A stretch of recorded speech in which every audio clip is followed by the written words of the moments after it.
Bunge la Kiminin, kaunti ya Trans Nzoia wamepigwa na butwaa baada ya mwanamume mmoja mwenye umri wa miaka 40 kwa jina Gabriel Kiplimo kufukua na kuuzika mwili wa marehemu mkewe aliyezikwa wiki mbili zilizopita. Na kama anavyotuarifu mwanahabari wetu Isaac Famba, ni kwamba mwanamume huyo sasa ametiwa mbaroni akingoja kushtakiwa. Tulipozuru kijiji hiki tuliwakuta wenyeji wakiwa vinywa wazi baada yao kushuhudia kisa hiki ambacho ni cha kwanza kuwahi kutokea eneo hili. Kwa mujibu wa wenyeji hapa, mwanaume huyu amekuwa akipitia changamoto si haba baada ya mazishi ya mkewe. Mwanaume huyu anadai kuwa mwenda zake amekuwa akimsumbua kwenye ndoto usiku na mchana. Kisha alikuwa analia kwamba halali. Bibi anamletea ndoto, anamwambia wewe unalala usingizi lakini mimi silali. Ndio wao wameniacha sijalala vizuri, hawakunilalisha vizuri. Sasa alikuwa tu na mosi la halali. Sasa ilikuwa tu amtengeneze. Nikasikia mwenzako anafufua marehemu. Nimekuja mbio mbio ili nihakikishe nione ni kweli ama si kweli. Kweli nimefika pale nikapata hiyo mwili imewekwa kwa jeneza, nimerusha kwa kaburi na imefunikwa vizuri. Hata ndani nione picha kisi sijapata picha yake. Kufuatia hilo, mwanaume huyo aliufukua mwili wa mkewe kwa jina Nancy Namalo kutoka kaburini na kisha kuosha mwili huo na baadaye kuupaka mafuta, kumvisha nguo, kisha kumwongelesha na baadaye kumrejesha kaburini kwa maziko.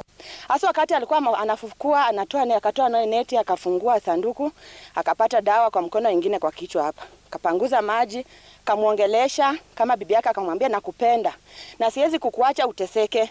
Nimekujihami, mimi ni bwana yako na nimesema nikutengeneze.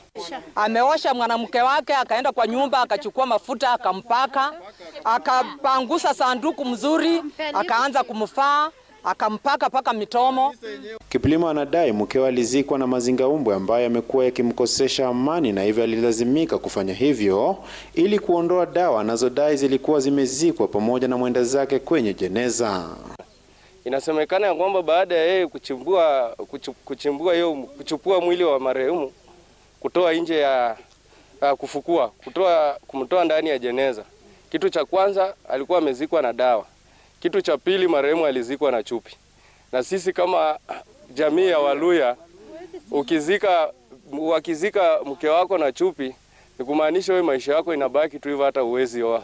Maafisa wa polisi kutoka kituo cha Kiminini walifika kwenye eneo la tukio na kumkamata Kiplimo, huku mshukiwa sasa akishtakiwa na sehemu ya 137 ya kanuni ya adabu inayohusu kosa la kuzuia maziko ya mwili wa marehemu au kuharibu kwa namna nyingine. Sheria hiyo inaharamisha hasa vitendo kama vile kuzuia maziko kinyume cha sheria, kufukua mwili bila mamlaka au kushindwa kuzika mwili wakati mtu ana wajibu wa kufanya hivyo.